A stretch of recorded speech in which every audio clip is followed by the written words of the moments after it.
Okay, Rabbi, we're going to discuss tonight the issue of the Mishkan. We started last week already talking about this, right? The Mishkan was the tabernacle. Such a strange word, right? In English, they have this for this thing. Basically, it's just basically a mikdash. What does that mean? It's a temple. This was a portable temple that was going with them in the midbar, in the desert. Every station that they went to, it would stop there. They would rebuild it, right? They would assemble, and then they would take it down again and go to the next station. This how it was, right? In the midbar, in the desert, going from one place to another. This was made out of the best materials, uh, gold, silver, precious gems, the best wood, cedar wood, all kinds of beautiful things there. It was an unbelievable. Good question. Oh, this is a good question. You know what they say? They say that since Yaakov Avinu, he knew that they were going to make a Mishkan desert. So what he did was he planted cedars, he grew them, and then he gave it over to the Jews to hold them until they built a Mishkan. So this was done by Yaakov Avinu according to the tradition. That's interesting, right? He actually planted these cedars and he gave it over to the descendants. Unbelievable story. There was a lot of materials that they needed over there, right? As you said, all kinds of things. There was also all kinds of exotic materials as well. You know what I mean? All kinds of animal hides. One of them was actually an animal called tachash, which we don't even have today, this animal, right? So it was something the Chazal say that it was only there at that time for the purpose of the Mishkan. Otherwise, it never existed, this animal. HaKadosh Baruch Hu made it only for that purpose, to use its leather to make the Mishkan. That was the only purpose that it had. So this was a one-time animal, you know what I mean? Part-time, some kind of... What animal was it? Right? It's called tachash. Right? That tachash, right? Not like the... Elephant's cousin from mother's side. Big tusk. Right. It says, right, that this animal has some kind of a horn, whatever, one horn, whatever. Oh, Something, whatever. There's all kinds of legends, about this, right? All these things, right? But, okay, so basically the materials were all the best, finest things in the world, right? We could discuss that until tomorrow morning, right? Or how it was made and all the materials and what the parts were and all these things, right? But the truth is, right, there's not really much for us to learn all the technical details about all these things, the sizes, of the beams and the sizes of the wood and all these kinds of things and the curtains, what size they were and how many there were. There's not really much to learn. One-time person should really, by the way, if he has time, he should try to learn this, exactly how everything was done. It's possible to do it. You can open up a Chumash, take a Rashi, right? And Rashi explains everything over there really nicely, how everything was done. So if you have time, once in a blue moon, you get the chance to do this. Very nice to see that. But that's not really the main part. We have to learn the main point in the Mishkan is to understand the moral lessons that come from there. You know what I mean? For us. Because we're not going to make a Mishkan. We're not going to build one. We're never going to do this in our lives. Right? They say, by the way, as we mentioned last week, the Mishkan had amazing qualities, right? One of the qualities that they say that this was more holy than any other building, any other edifice that was made in the Jewish people. What does that mean? More than the Bet HaMikdash. The first one, the second one, it was more holy than both of them. Right? How do we know that? Because it was never destroyed. Right? The Bet HaMikdash was destroyed. The first one. The second one was destroyed. Right? The first one was the Babylonians destroyed it. The second one was done by the Romans. Right? And but this Mishkan was never destroyed. Wow, never destroyed. What does that mean? What really happened was, right, that the Mishkan, after they had it in the desert for 40 years, they took it into Eretz Israel. And they were also had stations over there where they had the Mishkan built and set up as well. You know what I mean? So what happened? Or? For a few years. Each place was like a few years. Oh, so they were traveling also with the Mishkan. Not really, wasn't really traveling, just moving locations, like relocation. You know why? Because there was wars, and sometimes they would come and destroy that place. But even if they would destroy that place, the Goyim, the enemies, that Mishkan was never destroyed. It was never touched. So they say, what's the reason why the Mishkan was never destroyed, like the Bet HaMikdash, which was destroyed? So you know what the answer is? The answer is because the Mishkan was built by the hands of the holy Jews. Right? As we're going to discuss. When something is built by holy people who have holy intentions in their mind, nothing can destroy that. It's not indestructible. This is what it is. So as opposed to the Bet HaMikdash was built largely by Goyim, by non-Jews, because they needed non-Jewish labor to build that edifice, which was huge and colossal, and something out of this world. Especially the second one. They say, right, the second one was even more colossal than the first one, Especially the one that Herod built, right? Hurdus. The one that was built by Herod, Hurdus, This was, they say, right, that if you never saw this building, you never saw a beautiful building in your life. Because it was so beautiful, it was so impressive, it was so, stunning, nothing could compare to it, right? But nevertheless, yeah. Okay. Hashem ordered the Heras to build it, the second one, right? Just like he ordered Solomon to build the first one. Yeah, the truth is, the Rambam says we're ordered. This is like a permanent order. What does that mean? Whenever you can build it, you should build it. In other words, it doesn't have any. It's not the time bound. Even if you can do it today, says the Rambam, you should do it today also. If you can do it, do it. Build the what? Yeah. This mitzvah is always there. It's always there. The mitzvah to build the mikdash. So what's stopping us? I'll give you some addresses. Mostly Muhammad's and Mustafa's and the people like this. You want to talk to them about that? What's stopping us? So Have a discussion with them about that. I'm being very serious. I thought the third Beit HaMikdash should be built by Mashiach. If it's allowed to do it, then a bunch of billionaires can get together, take a spot in Petach Tikva or wherever it is, and say, "Here, we want to build it." But it's not the money. You see, that's not the problem. The money is okay. We can get the money. We can raise the money. Okay, so? Go to Soso. He'll raise the money. No problem, right? The president will raise the money. But the truth is, right, that there's the main problem. I'll tell you something. I want to tell you, since you brought this out. Moreno Rabbeinu Maran, Alav Shalom, my rabbi, Rav Ovadia, who was the greatest rabbi of the generation. Nobody was like him. So he told us one day, he warned us about the severity of going up to the Temple Mount nowadays, right? You're not allowed to go up there. You can go to the Kotel, you know what I mean? Yeah. But inside the mount, you're not allowed to go in there. Because we're impure. We're defiled, We have to be sprinkled with the red heifer water, right? Yeah. Until that happens, we can't go in there. So he used to tell us, he says, like this, he said, do you really think that if we try to build that today, right, you think it's possible? He said, it's not possible. So he explained to us, what's going to be, right? He said, these are words that he used. He said, if we try to do that, he says, the Arabs will wage a total war on us. All the countries, he says, they'll fight till the last drop of blood that they have in their body. They won't, until the last one dies, they won't stop. You understand? So this is what we're facing today. You understand? We're facing a total assault on Jewish people. If somebody tries to do this today, we're going to be assaulted from all sides. It's going to be a world war. Where did he get that from? Because he knows the political situation. You know what I mean?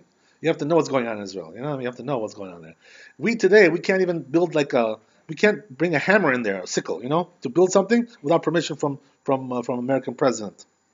This is the situation we have. You understand? We have to get permission from Obama, all these kind of people, all kinds of people like this, to build something over there, to bring a hammer in there, to bring some kind of a crane in there. If you bring a crane in there, there'll be an international scandal. Just if you bring the crane in. You know what I mean? I'm not talking about building anything actually. Where, you understand? So it does not necessarily have to you'll be condemned by the UN. There'll be it does not necessarily suicide attacks. Does it have to be necessarily built where the Kotel is? Of course, that's the place. Otherwise, it's no good. No, that's not worth nothing. Oh, so That's the place. It has permanent sanctity, that place, right? No other place can be. By the way, if you want to know really, the truth is that there's nothing to worry about. Why is that? Because all the sources in the Jewish Chazal, the sages, they say, all the sources, whether it's a Talmud, or it's a Midrash, or the Zohar Kadosh, right? They all say that the third Beit HaMikdash will be rebuilt by Hashem himself. He will bring it down. We don't have to do nothing. You don't have to lift a finger for that. Exactly. That's what I think. You know why? Because it's going to be so perfect that no human can do such a thing like this. You know what it's going to be, that third Beit HaMikdash? In terms of its beauty and the splendor, in terms of the holiness, and also, by the way, not only does it say he's going to build a Beit HaMikdash, HaKadosh Baruch Hu himself, but all of Jerusalem is going to be built by him. Can you imagine the whole city he's going to build? You think we'll live to see this? We have to bring the doctor for that. When we're going to be reincarnated again? We're going to come. We have to take him to the doctor to see how much he gives him, how many years he gives him, the doctor. We have to see. According to that, we can maybe answer you, right? Whatever. Open up the hotel space. Okay, I'm joking, but right. So the idea is like this, right? Even though the Beit HaMikdash was so, intensely holy, nevertheless they say the Mishkan was much more holy. Why is that? Beit HaMikdash was destroyed. Why is that? Because it wasn't built by such holy people. It was built, when a person builds something, it really goes according to his intention. What he's thinking about. Is he thinking about, serving God and sanctifying the name of God, or is he thinking about being with his girlfriend tonight? Where he's going to take his girlfriend to the discotheque. You know what I mean? Why can't you do both? You know, it's like you need to have kavanah, holy kavanah. You understand? So therefore, right, the Mishkan was never destroyed because of that. Can you imagine? Because it was too holy. Okay, so where are the leftovers of Mishkan now? It's buried. They buried it. That's what happened, right? It's in Genizah. Meaning what? It's probably somewhere in the Temple Mount, buried there. You know? Yeah, probably somewhere over there. Yeah. Okay, so interesting, right? Regarding the Mishkan, that this is also such a holy thing. But there's also many other interesting facets about the Mishkan, right? First, we have to talk a little bit about who built the Mishkan, right? So the truth is, right, that all the Jewish people participated in the making of the Mishkan. What does that mean? Everybody put in their 2 cents. You know what I mean? Whatever they could do, some labor to make something, to all the Jews wanted to participate. So therefore, each one put in whatever he could put in. We learn from there, by the way, something interesting, right? Something important. That when you make a communal, place of worship like that, right? Everybody should chip in. You know what I mean? Don't be like a cheapskate, and say, the other guys will do it. They'll do it. Why they'll do it? You also do something for the community. You know what I mean? Don't think, because I'm not rich. Don't think, because I'm not rich, I can't put anything in there. Let the rich guys do it. The millionaires, those tycoons, let them do it, right? So the truth is, no. Put whatever you have, put in your 2 cents. You can do something, no? You can give 10%. You can give something, 5%, 10%, 20% if you're lucky. Give something to it. You know what I mean? Everybody's got to chip in. So what happens is that when everybody chips in, what happens is that it becomes very, very sanctified. Why? Because now it belongs to the whole community. It doesn't belong to any individual. You know what I mean? Just like the shul, by the way. This synagogue or any other synagogue, right, which is a public synagogue, does not belong to any individual. It belongs to the whole community. What does that mean? Everybody has a say. Everybody who contributed to that community, to that shul, also has a say what goes on there. You could say, but who will listen? That's a good question. Okay. Good question. Okay. I like that. Okay. He's reality. He's a reality guy. Realistic, right. Okay, so whatever, but the truth is that everybody has a portion in there. You know what I mean? And that's exactly what we want. Why is that? Because when everybody has a portion, it becomes more holy, becomes like a whole public, thing, and it has colossal, proportions of holiness there. The whole community participated pretty much, more or less. Everybody did. Everybody put in something there, whatever they could do. Even the women, by the way. You know why? Because the women, they needed also women for this. What's the reason why? Right, that's for the sacrifices. That was something else, right? That was for the sacrifices. But the women were also needed. You know why? Because there was a lot of sewing done, for the Mishkan, to sew the threads, the fabrics, all kinds of things. So they were the ones who did that. The women, the ladies. Who sews? The ladies know. They say so, right? They say, by the way, in the Talmud, right? It says something really funny about that. It says, right, that en chokhmah leisha ela bepelech. You know what that means? That the main wisdom of a woman is how she sews. That's their main wisdom. You know what I mean? Right? Cooking is also, but they say, right, that they have a special, inclination for that, for sewing. They can do things which are, you'll never you'll be surprised. You know what I mean? Like they'll show you something. I did this. You did that. Oh my God! How did you do that? They have creativity. There's creativity there. So the women also participated. Everybody participated, but the main builders of the Mishkan were basically 2 people. You know what I mean? They are the ones who built most of the furniture there, the artifacts that were there. Who were these 2? Right? So there's something to learn from this. Right? The first one was Betzalel. Right? Betzalel was from the royal family of Yehuda, from the tribe of Yehuda. Right? So what does that mean to us? It means several things. First of all, he was a grandson of Hur. Right? Who was Hur? Hur was the one who was killed during the golden calf. When there was the uprising over there, and they rose up to the Erev to build the golden calf. So Hur came and objected against them. He said, "No, you cannot do that." So what did they do? They killed him. I mean, so now, right, as a reward for this tragedy that occurred, Kadosh Baruch Hu said, "You're going to build the Mishkan." Right, the grandson is Betzalel. Right, he was from the royal family of Yehuda. So meaning what? We're talking about, the elite of the Jewish people. Top notch, the elites. So then Trump has the power to kill Schumer. I don't see the connection. Sorry. What's the connection? I don't see it. Not letting him build a wall. Ah, I like that. Very good. Okay, I didn't catch that. I'm sorry. So anyway, right? The thing is that Bezalel was from the royal family, so they're the leaders of Am Yisrael. Shevet Yehuda. They're the ones who always on the head, at the forefront of everything. They're the ones who begin all the activity. The projects, all the national projects. They're the ones who spearhead these things. You know what I mean? So it was natural for him to be right. Also, they say right that this man was endowed with a very great wisdom to do this kind of work. You have to. Not everybody's good with their hands. You know what I mean? You have to have a certain talent for that. David knows about that, right? I don't have to tell you, right? You need talent to work with your hands. Number one, it's a special talent. Number two, but here we're talking about something even deeper than that, right? Which is what? That we're talking about. You're making these holy artifacts, and each one needs like its own intention, kavanah. Like certain. You have to put some kind of an intention there, some kind of a thought process.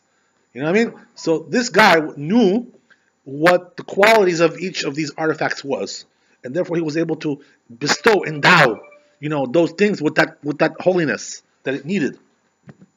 He understood very deep. He had like a Ruach HaKodesh, divine inspiration.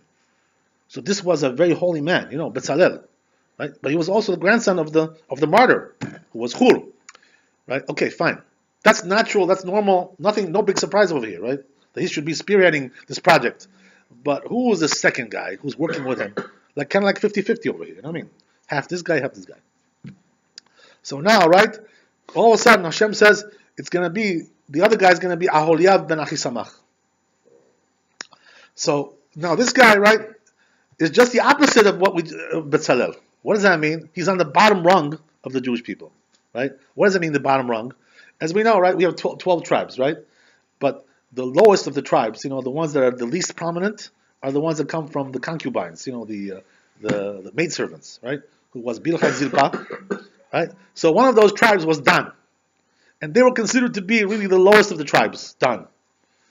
The biggest troublemakers, not such a high level, these people. You know what I mean? A little bit, slippery, kind of characters. Kind of shady stuff going on there. Shady, yeah. So, but nevertheless, this guy was from Dan, Aholiav.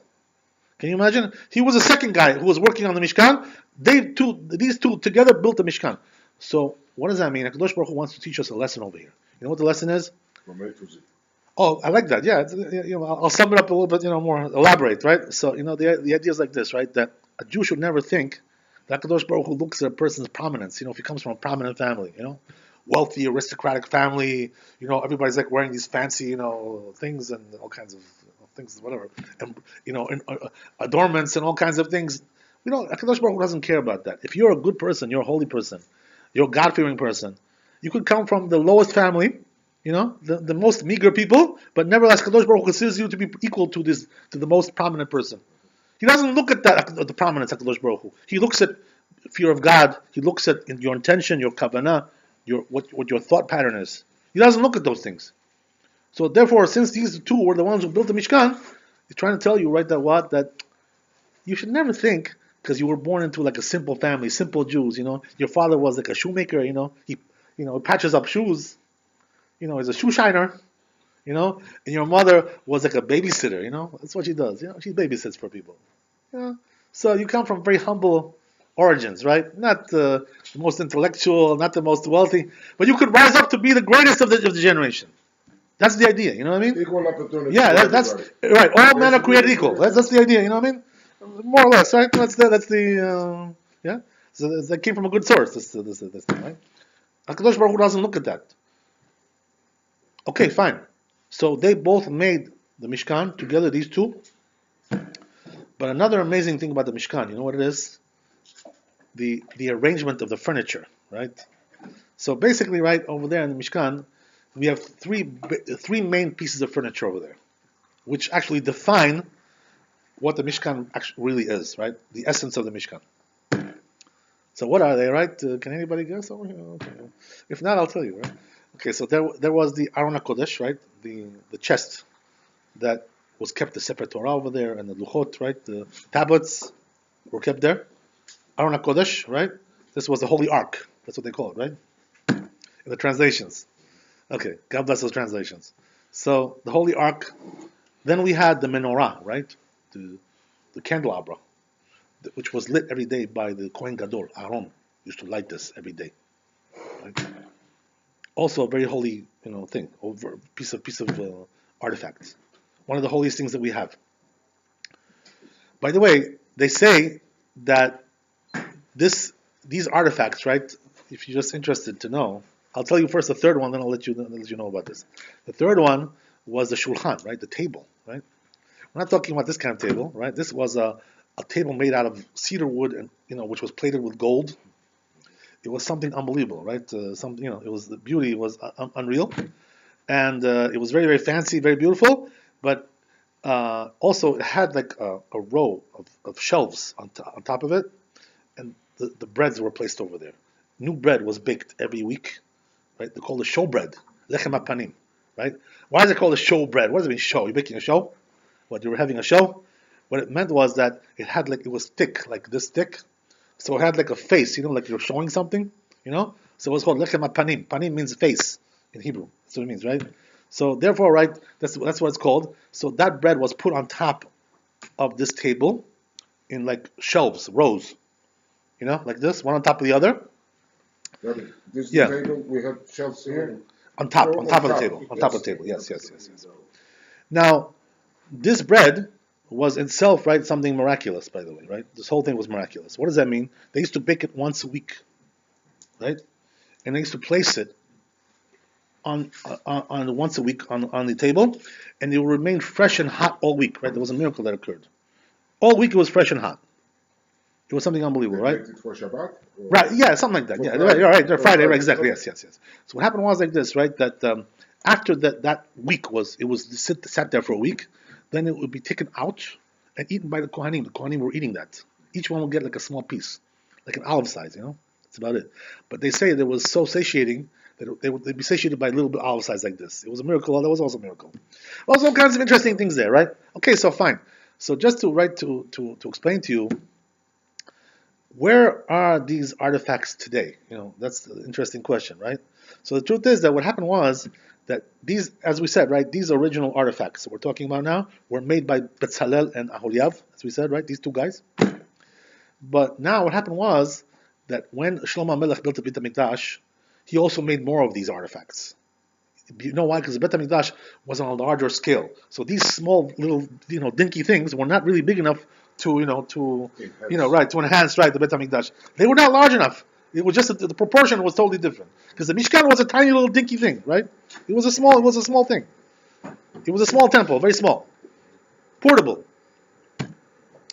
So what happens is like this, right? That they say that those things, the Aron HaKodesh was buried in the Temple Mount, and it's still there until this day. The menorah, they say there's two versions of this, by the way. Some say it was also buried there. Some say it was taken by the Romans, right? It's at the Vatican now, right? They do have that, by the way. They have some kind of menorah there that came from us. We know that they have it because they're the ones who stole it. When they destroyed the Beit HaMikdash, they stole it. They stole all the furniture from there, right? And they took it to the Vatican. They until this day, it's there. So. Of course, it was destroyed by what's his name? Yeah. The Babylonians. Right, but the furniture was not destroyed. Right. The furniture was never destroyed. The building was destroyed. Yeah, that furniture was not destroyed. Right, exactly.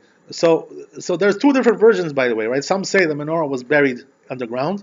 Some say it was taken to Rome.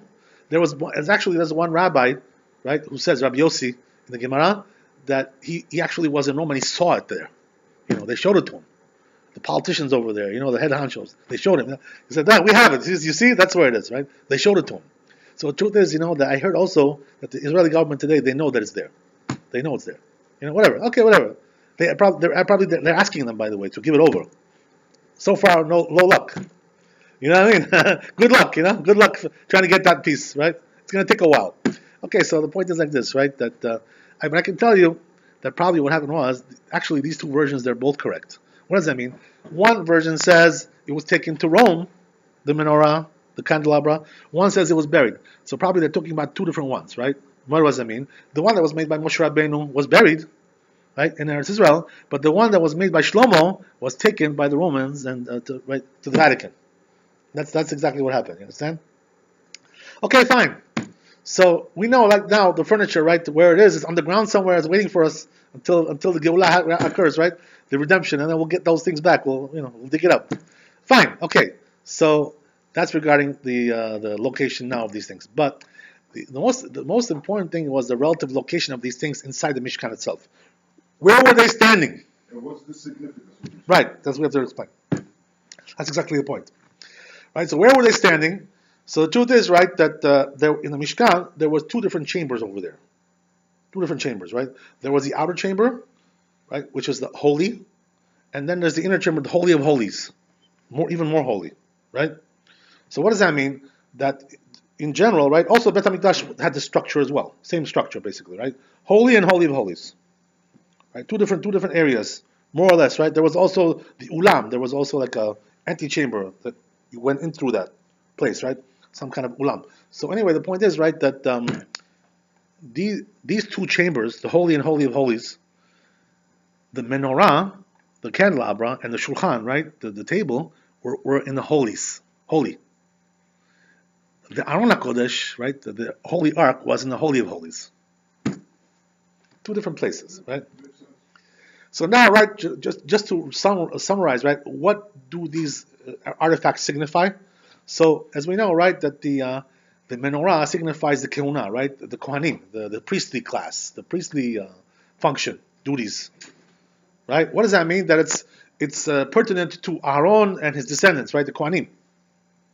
It belongs to them. The kohanim a kohen can only be somebody who comes from Aaron. Right? What does that mean? He has to have a father to son lineage from Aaron HaKohen. Otherwise, he's not a kohen.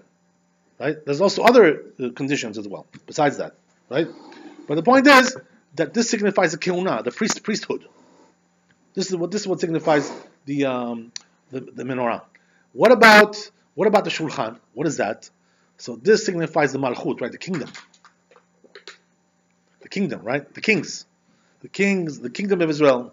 This is also something very important, right? So we're talking about two positions of prominence, right, in Israel. One is to be a kohen. One is to be a king, right? These two things, very prominent things, obviously, right? Priest and king. Okay, fine. But what about the Aron HaKodesh? What is that? What does that signify, right? So Aron HaKodesh signifies the Torah, right? Do you understand? So what does that mean? That's exactly why the Aron HaKodesh has the Torah inside.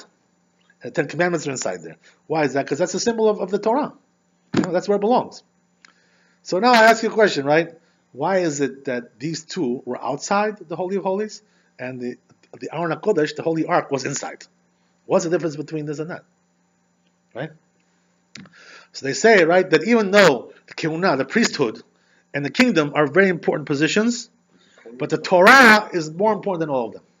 You can't compare, right, the greatness of the Torah to the greatness of these two positions. Was anybody allowed in the Holy of Holies? So who was going in there, right? The Kohen Gadol would go in there once a year on Yom Kippur. More or less, that was the idea, More or less. That was the idea, right? He used to offer incense over there. He used to go in with a pan, right? Some kind of a shovel kind of thing. With incense, it was burning.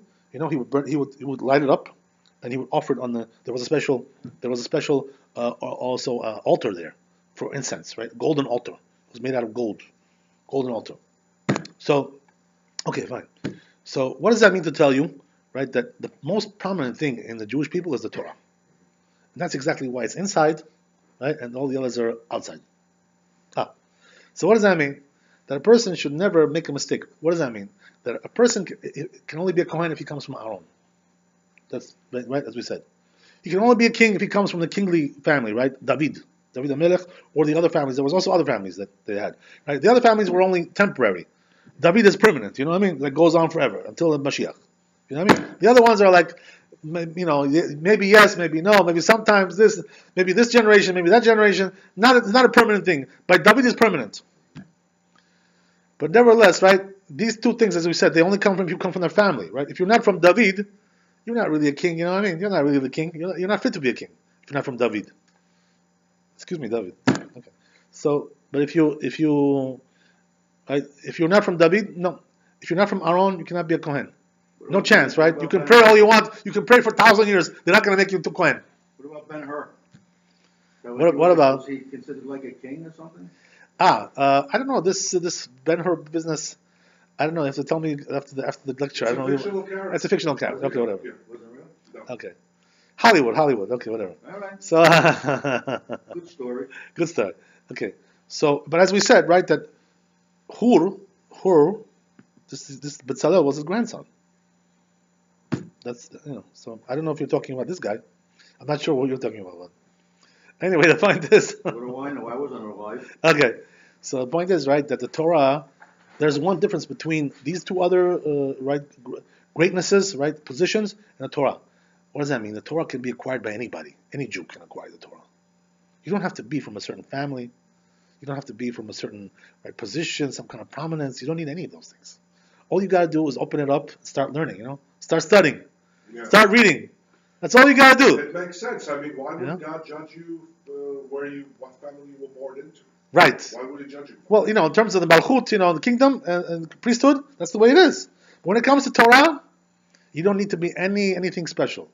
Just any regular Jew, right? Whether he's from this family or that family, whatever it is, anybody can learn Torah. And everybody, first of all, we're all obligated to learn Torah.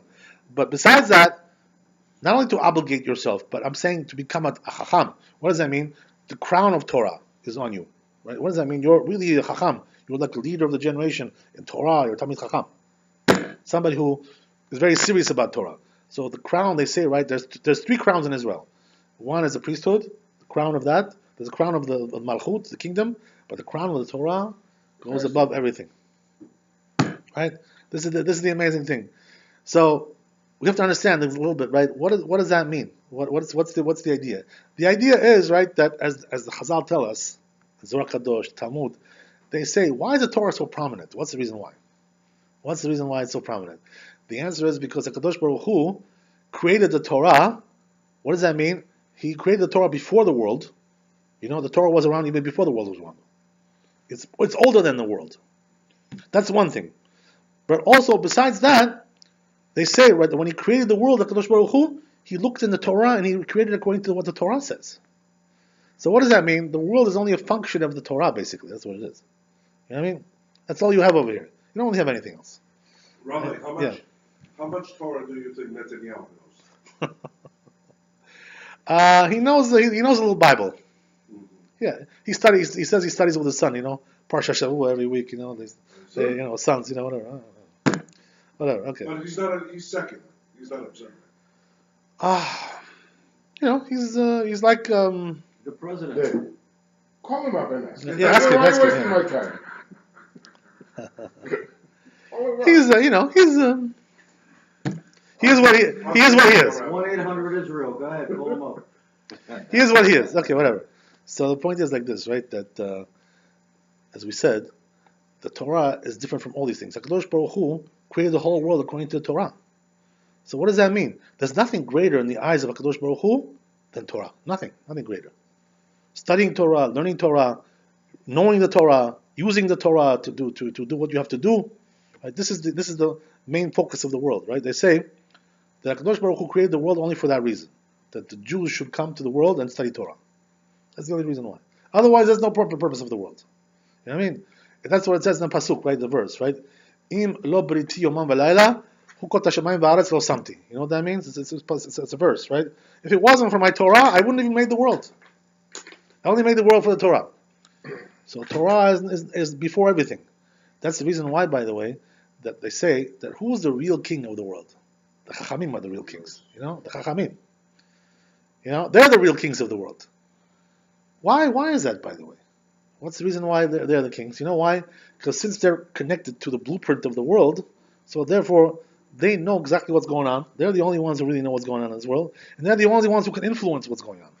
They're the ones who know how to manipulate and influence these things. As an example, I'll tell you, right? They say, you want to know how powerful the Torah is? Don't get any ideas, by the way, about this. This is just in theory only. Okay, so there's a lot of stories in the Talmud about this, where they say, the Gemara says like this: every place where the Chachamim put their eyes, or it's death, or it's poverty. What does that mean? What's the idea? Don't look at me, right? So you know what that means? They say that if you get a chacham angry, right, and you get on his case, you know what I mean? You start to annoy him, right? So he has the power to punish you. Why? Because he's a king. Whatever he decrees, the Kadosh Baruch Hu does. You know what I mean? So if he puts his eyes on you, right, and wants to punish you, he can do that. You have that power? I don't have any powers. I can barely walk into the kitchen. Just give us your blessings. Just bless us. Right? The Zohar Kadosh says the same thing, by the way. He knows Kabbalah. Something even deeper than that. You know what the Zohar says? The Kadosh Baruch Hu sends a Talmid Chacham, you know what? To kill people. Can you imagine something like this? Right? What does that mean, to kill people? What happens is that Kadosh Baruch Hu, he sees certain people who are sinners, and he wants to punish them. But he can't punish them until somebody affirms his accusations. So what happens is he sends a Chacham there to see this person, and he affirms, right? He affirms once he affirms it, the Kadosh Baruch Hu kills him. You understand? So I'm not trying to scare you. Don't get me wrong. This is not a scare tactic, whatever. But the idea is right, that the Chazal say Tzaddik goes there, the Kadosh Baruch Hu mekayem, right? That Tzaddik is makes a gzera, makes a decree, and Hashem upholds his decree. Whatever he says, the Talmid Chacham can make a good decree. Of course, they say right that when a Talmid Chacham blesses somebody, it always comes true. It gives them a blessing. You know what I mean? Yeah. Always comes true. Always bless us. There's no question about that. Okay, but so we see right that the Torah is very, very special to HaKadosh Baruch Hu. And so what does that mean? To HaKadosh Baruch Hu, anybody can go in and become a Talmid Chacham. Anybody can do it. There's no discrimination, right? There's nobody. By the way, they say even a goy, right? Now look at this interesting thing, right? They say a goy who studies Torah is considered to be holy, like the Kohen Gadol, like the high priest. So he's allowed to study. Interesting, right? Interesting idea, right? So, but on the other hand, we have a halacha that says that what? That goy is not allowed to just study the Torah, right? Yes. So then, what's the idea? What are we talking about here? So we're talking about what? That they're studying the parts of the Torah which are pertinent to them. There are certain elements of the Torah that they also have to study. What does that mean about their laws? The laws that they have to keep. You know what I mean? So those mitzvot that they have, like 7 mitzvot of the goyim, they have to study those laws. So what does that mean? That's also called Torah study. That's also Torah study, that discipline. You know what I mean? So if a goy studies Torah, his mitzvot that he has, he's considered to be like holy, like the high priest. Can you imagine? So the Torah is such a holy thing. Can you imagine? Even a goy makes him sanctified. It's unbelievable, right? This is the way it is. The truth is, right, that my rabbi, Shalom Moreno Rabbeinu, Rabbanan, he used to meet a lot of aristocratic people, go to Europe and all kinds of places, right? Also in the Arab countries.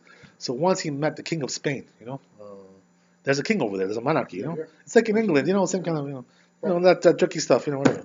All that, whatever. So he makes the king of Spain, goes into him, right? And he said, so what he told the rabbi? He said, I have to tell you, he says, I love your Torah. He says, I study Bible every day. I read the Bible every day. He says, I love your Torah. He told him, right? So you see from there that really the truth is that even they're studying the Torah as well. They're studying the Bible. That's the idea, right? So I want to tell you also something interesting, by the way, regarding this. That the rabbi, you remember this guy from Egypt, Mubarak? You remember this guy, the president, Mubarak? Oh, yeah. Remember our friend? Yeah. Right? So what's the story with this guy? You should know. This guy was a very special guy, and we never knew this, by the way. We never knew. What happened was that the rabbi of Shalom, he went to Egypt at one time to visit there, and Mubarak was the president at that time. He was like a monarch. This guy was total ruler. He ruled, right, exactly. So what happened was that he went in to meet Mubarak, the rabbi, and so Mubarak tells his people over there, I want everybody out to leave the room. I want to speak with the rabbi alone by myself. Right? So what happens is, right, that once everybody leaves the room, he tells the rabbi, he says, he says, I want to tell you, rabbi, he says, I'm on your side. He says, I believe in your Torah. I believe in your religion. He says, I'm a total believer in the Judaism. That's what he told him. Can you imagine such a thing like this? But he says, don't tell anybody I told you this, because they may kill me. They may like Sadat. What happened to Sadat, right? I don't know if it's Sadat number 2. You know what I mean? Okay, there you go, right? Yeah. So I've had them tell me that, my religion believes in worshiping statues and, and your religion is the only holy religion. that's it. That's the idea. So okay. So now, right, I want to tell you what it says in Pirkei Avot about this. What we just spoke about. Something really powerful, right? This is the ethics of the fathers. We read this, every year before, after Pesach, from Pesach to Shavuot, these 2 holidays. The custom is to read ethics of the fathers every day. We give lectures on that, right? All kinds of things. So look what it says in the last parak of ethics of the fathers regarding the Torah. How is the Torah acquired? How do you acquire the Torah, right? Okay, let's see. So look how many amazing things that we learned over here, right? First of all, it says, right, that the whole Misha Osek Talmud Torah Harazeh Mitaleh says whoever reads the Torah or learns the Torah, he gets elevated by that. He gets elevation, right? The soul is elevated by that, right? And then it says, "Alomed mechavero perek echad o halacha echad o pasuk echad o dibur echad o afilu ot echad tzarich lirhok b'kavod." So look what it says, right? The Torah is so great that even if you learn one thing from somebody, your fellow Jew, he's not even a rabbi, right? Just a regular guy, a nice guy in the shul, whatever, somewhere you saw him in the Diamond District, 47th Street. You saw him over there. He happened to whisper to you, something about the Torah, one halacha, one piece of something from the Bible, something, a nice explanation, right? Any divrei Torah. So he says, if you learn anything from anybody, from that time on, even if he taught you only one thing, he says, not only that, not one thing, even one letter of the Torah he taught you. He taught you how to pronounce the letter, right? Even the letters of the Torah are very holy. You know what I mean? So if he teaches you one letter of the Torah, you have to give him kavod now for the rest of your life. Can you imagine? He taught you only one thing. That's how great the Torah is. They say in the Zohar Kadosh, by the way, that because of this, if they would learn, the rabbis, in that generation of the Zohar, if they would learn one thing from somebody, even if it was a regular Jew, I'm not talking about a rabbi, even a child. There were children, by the way, in that generation of the Zohar that were great scholars. They had great knowledge and things like this.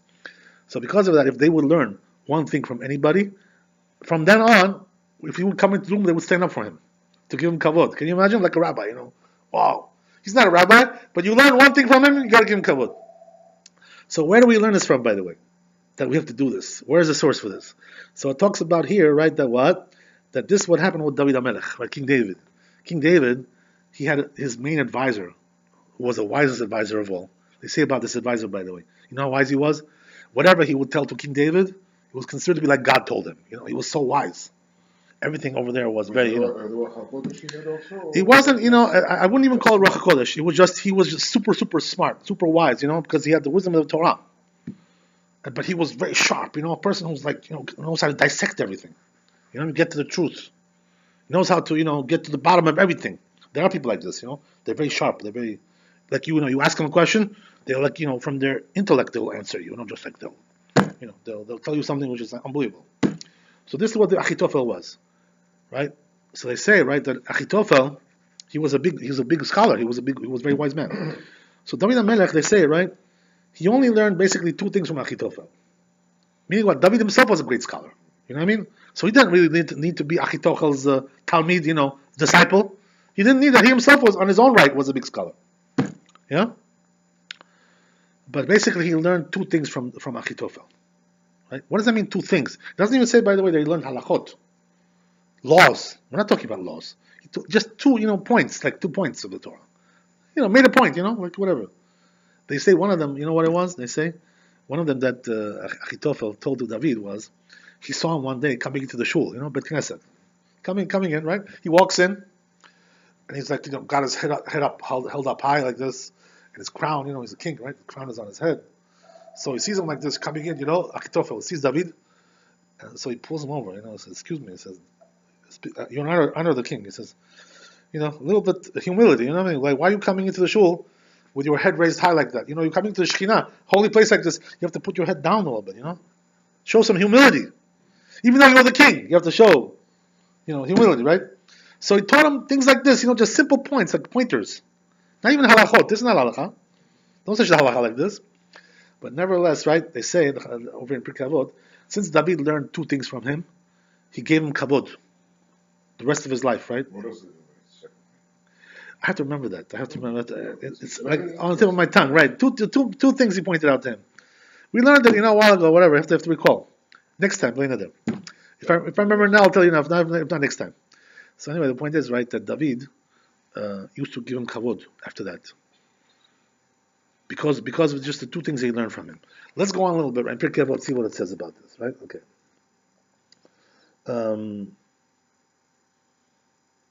So it says, "Ve'en kavod ela Torah." Another thing, right? The real kavod, the real honor in this world is knowing Torah. This is the real honor. That's what it says in Pirkei Avot, right?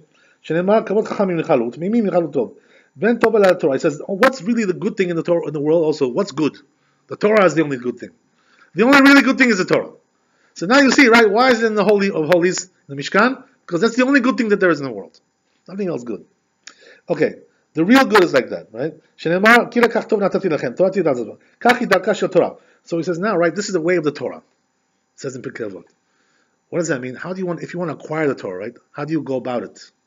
How should you do it, right? Look what it says, right?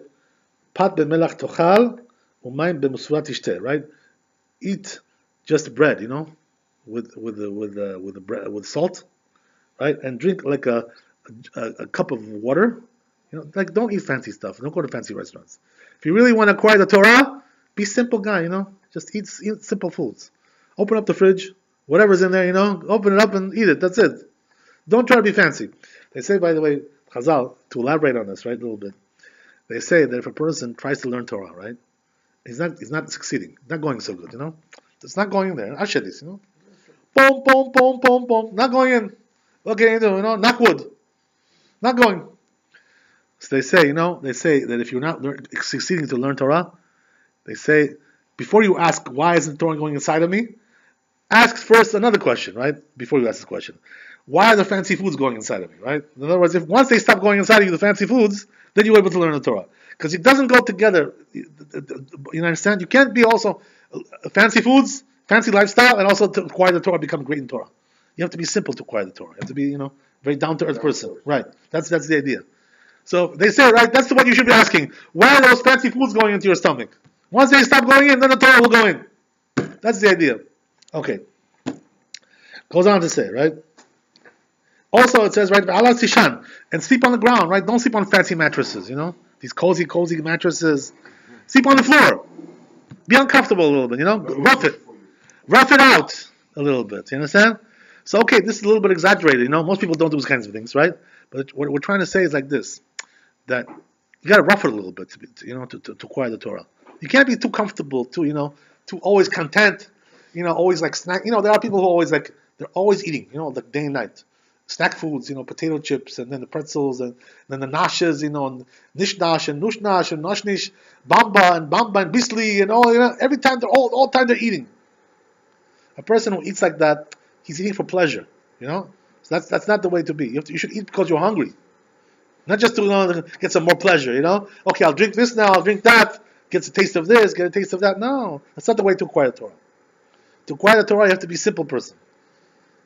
Eat simple, drink simple, and sleep simple also.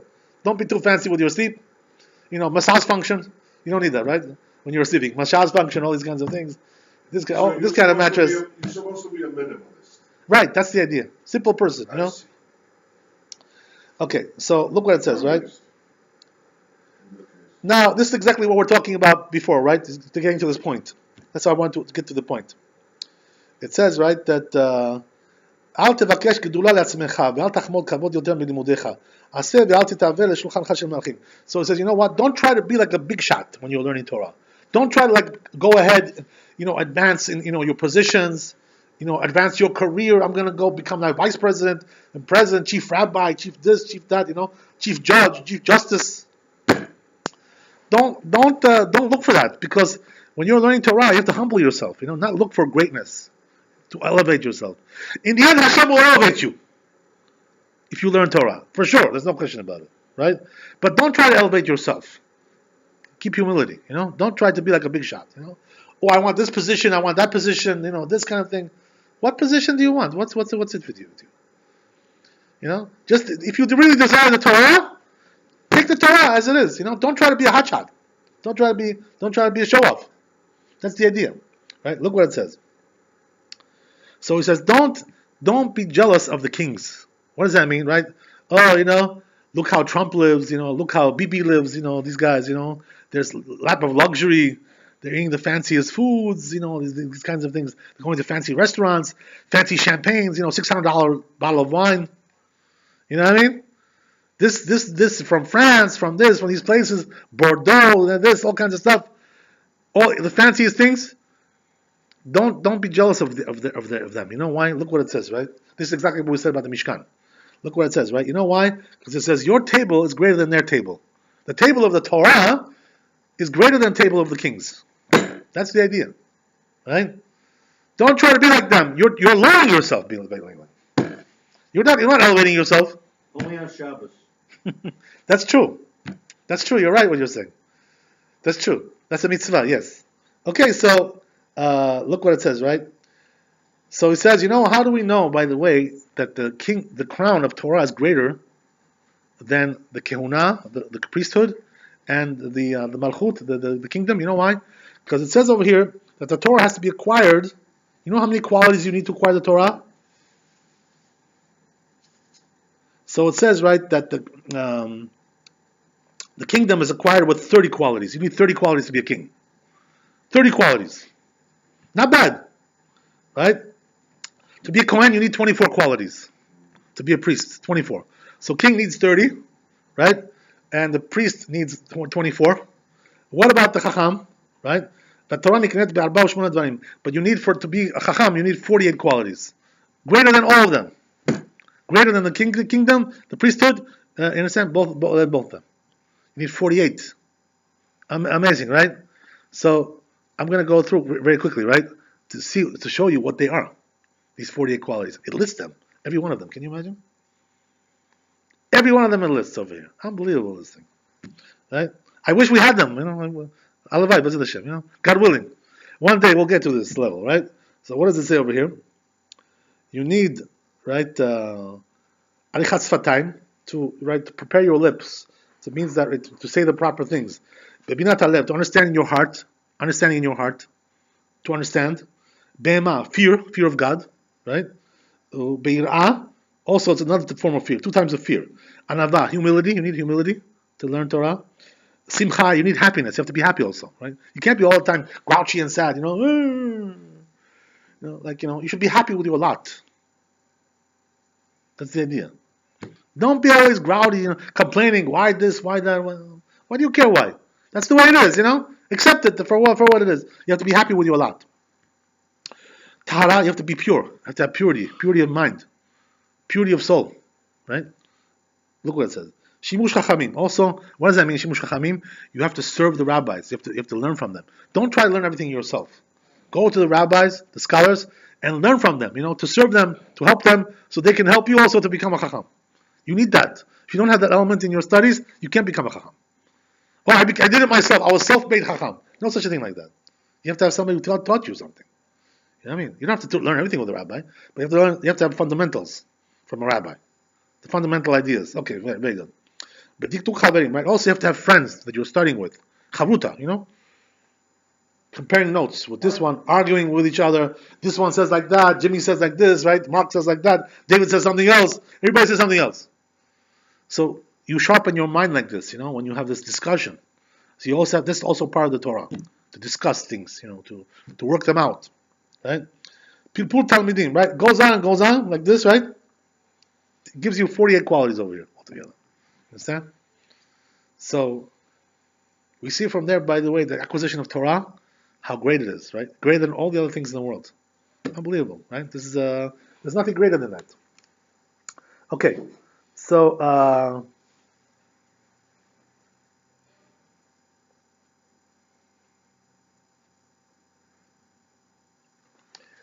I want to, tell you something to sum up this, right? To end our conversation over here. I want to tell you something really funny, right? Because I went downstairs a couple of weeks ago, and I was just waiting by the stairs over here, downstairs, and I heard that guy, downstairs who gives the lectures over there, whatever. Not this guy, I'm not talking somebody, the other guy. So anyway, right? He was talking about something. It was on Shabbat. So one of the things he said was like this was a big mistake. What he said, right? So what he was talking about is like this, right? You want to hear something interesting? That he was saying that there's a dispute between two schools of thought, regarding one halacha. You know what that is? About per nochrit, right? What does that mean? Wearing wigs, right? That according to most of the poskim, according to the majority of the authorities, a woman after she gets married, she's not allowed to wear a wig. She has to wear like a real head covering, something real, not like phony. Covering hair with hair, what does that help you? What is it? The hair that they cover it with looks even better than their own hair. You know what I mean? So what did you change? What did you gain from that, right? So most of the poskim. So what happened was that this guy, right, who teaches downstairs, what happened was that they harass him on his WhatsApp site. He has like a WhatsApp thing, whatever. So they harass him over there to say, right, that they shouldn't cover their hair with wigs, whatever. So he doesn't like that. So you know what he said was, right, that he said there was a conflict. There's a conflict between two schools of thought, as we said. So actually, right, one of them was the one who in our generation, there was one rabbi who was allowing this, right? Who was the Lubavitcher Rebbe. They say from him. They say from him that he actually recommended to wear wigs. You know what I mean? But the truth is, right, that most of the authorities don't agree with this. So what he said was like this, right? So he said, but don't harass me about that. You know why? I go like the Lubavitcher. He himself is Lubavitcher. You know what I mean? So, okay, fine. But what I mean to say is like this, right? He said that, you know why I go like the Lubavitcher? So he says, because the Lubavitcher comes from King David. He has a straight line from King David. So he says, King David's descendants are better than the others. So that's why I go with him. So He himself King David? He comes from King David. Not the rabbi. Whoever was preaching. No, the Lubavitcher Rebbe. Schneerson family. I understand that. But whoever was saying that I go according to the Lubavitcher Rebbe, is he himself a descendant of King David? No, he's Lubavitcher. Right, he's Lubavitcher, yeah. Oh. So what happens is like this, right? That he says, I go like him because of this. So I said to myself, oh my God, this is very foolish, right? Why is this very foolish? So just like we learned over here, right? The truth is that being from King David has nothing to do with halakha. Right? As we said, there's three different crowns in Am Yisrael. There's a crown of Torah, there's a crown of priesthood, there's a crown of kingdom. So the kingdom is actually less than the Torah. You know what I mean? So the fact that you're a king doesn't make you into a chacham or more wise than somebody who's not a king in halakha.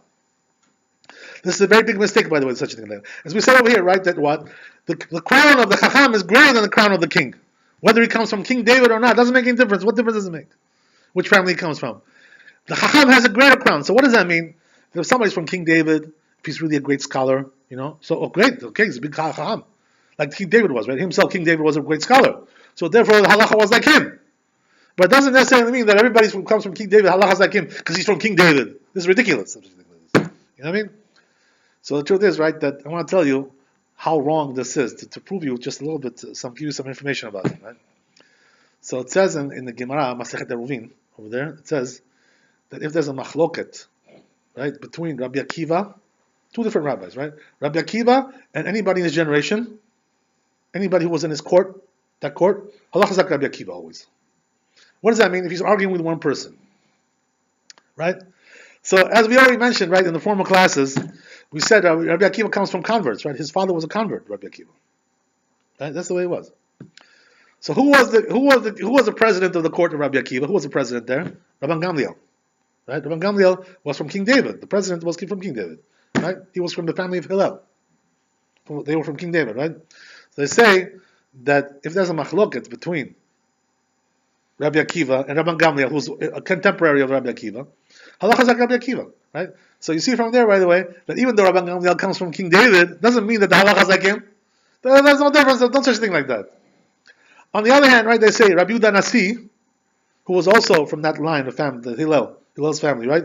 They say halacha was like him almost all the time. You know why? Because he was a great chacham. Not because Rabbi was from King David. He himself was a great scholar. That's the idea. They say, by the way, it says Rabbi Yehuda Nasi, says, why did I become such a great scholar? He says, you know why?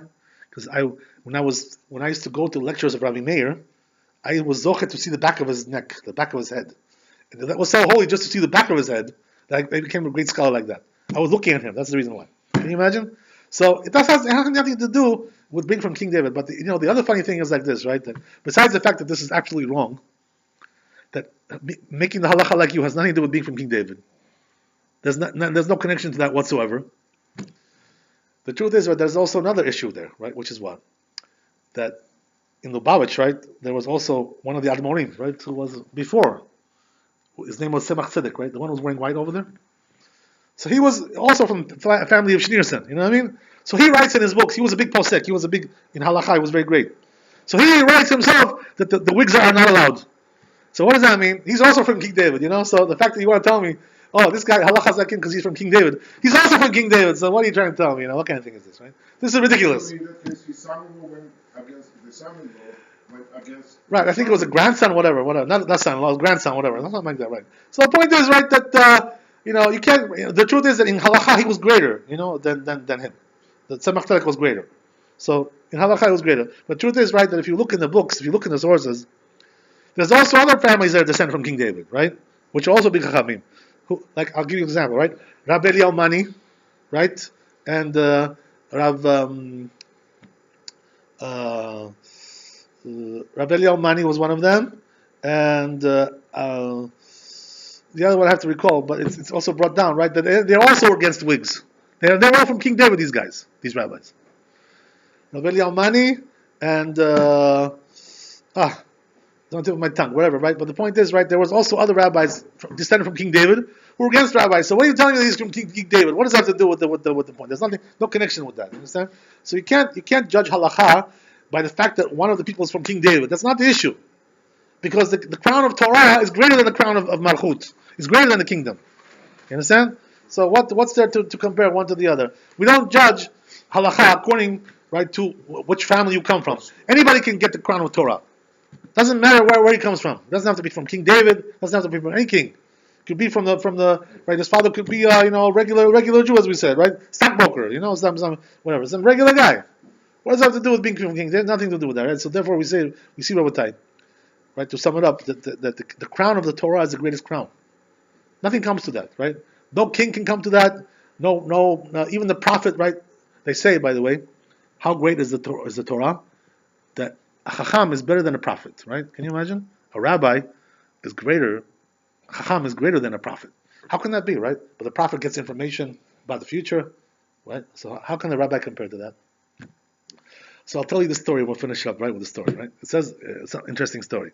It says, right, that it's a true story, the story, right? Happened about 250 years ago. So they say what happened was that there was one great rabbi in Europe, in Russia. His name was Rabbi Akiva, about 250 years ago. He was a great rabbi of the generation, great big chacham. So they say, right, that he was friends with a king over there, in the local king that was, running the country over there. So this king used to like to get together with the rabbi and talk with him about wisdom, about counsel, about the Bible, Bible study, all kinds of things. Ask him questions, sharpen each other's minds a little bit, have some fun, enjoy yourself. So he used to invite the rabbi over to the palace. So he would come, and talk, right? So he told Rabbi Akiva, he says, I see in your Torah, he says, I read your Torah, you guys, I read. So he says, I see that it says in your Talmud that the Chacham is greater than the prophet. So he says, I don't understand such a thing like this. What does that mean? The prophet should be greater, no? I mean, the Chacham only has conventional wisdom, but the prophet has future information, unconventional, supernatural. So how can be that the Chacham is greater than the prophet? So he says, I'm going to test you. I'm going to test you if that's true. You are the great Chacham of the generation. He says, no, you're the great rabbi. I know you are. Don't be shy. Don't be humble now, right? Admit you're the great rabbi of the generation. So he says, you know what? I'm going to test you. He says, I'm going to see if you are better than a prophet. And let's see if the Talmud is true, what it says over there. So he says, okay. He says, okay, what can I do? You want to test me? Test me, okay. So he tells him, he says, I'm going to now check you out. He says, I'm going to leave the palace in a few minutes, right? I'm going to get my horses, my buggy, right? Everything. I'm going to be leaving the palace. He says, but I'm not going to tell you which gate I'm leaving in, There's a few gates in the palace, right? The front gate, the back gate, the side gate, right? Whatever. I'm not going to tell you which gate I'm leaving. He says, I want you to write in the envelope, write which gate I'm going to be leaving in, right? Put it inside the envelope, seal it, right? And then once I do what I do, we'll see if you were right or not. Can you imagine? This is what he tells him, right? Okay, fine. So the rabbi says, okay, fine, you want to do that? That's fine. Okay. So what happens is, right, that now the king starts to think, how to outsmart the rabbi, So he says, wow, he says, these rabbis, they're smart, these Jews, you know how they are. They're very smart people, So he says, if I go through the front gate, for sure, that's going to be easy for him to tell, He says, if I go through a back gate also, that's pretty easy, like in other words, it's one or the other, So he says, if I do that, it's going to be too easy, like 50-50, like flipping a coin. What's the big deal, So he says, I'm going to do something, I'm going to pull a trick on this rabbi, to show him who's boss. So he says, you know what I'll do? So I'm going to break down the wall somewhere, right, and leave through that gate. I'm going to make a new gate. You know what I mean? So he says, for sure, this rabbi won't know that I'm breaking the wall. I'm making a new gate for myself. Right? So he breaks the wall. The workers come, they break down the wall. Chak, chak, chak, chak, boo, boo. He goes through, goes out there. So he stops there, right? And he comes to the rabbi and says, "Okay, rabbi." He says, "You see what I did now? I surprised you, huh? Surprise, surprise, huh?" He says, "Let's open up the envelope and see what you wrote over there." Right? So. Okay, he says, okay, that's it. Let's open, right? The winner is, right? That's what he said, right? Okay, who's the winner? He opens it up. What does it say over there, right? Melech poretz gader ve'over, right? What does that mean? This is a pasuk, right? It's actually a halakha. What does that mean? That when a person is elected to be a king in Israel, he has the right, when he's going and chasing somebody, making a battle with somebody, he's battling with the enemies, so he has the right to go to private property in order to wage the battle. Right? Even though this is private property, it doesn't belong to him. He's allowed to break the fence and go through there in order to chase after his enemies. This is one of the leniencies that the king has. You know what I mean? He's allowed to do that, even though this is like it's gezel, it's like stealing. You're trespassing. You know what I mean? So he writes over there like this, right? He says, "Melech poretz gader." He says he can break the fence and go through. That's exactly what he did. You understand? So he was shocked. He was like, "Oh my God, you guys are pretty smart." So how did this rabbi know the answer? All he did was he quoted a halakha. He just put a halakha in there. And that's exactly what it was. Can you imagine? So the truth is, right, this has a lot of depth to explain what that means, that the chacham is greater than the prophet. Maybe this is not the time for this now, right? Some other time. But Hashem. Thanks for coming anyway. Chazak u'baruch. Next time we'll talk about Purim, B'ezrat Hashem. Haba Leilon Tova. It's going to be a happy time for us, B'ezrat Hashem. Laila Tov.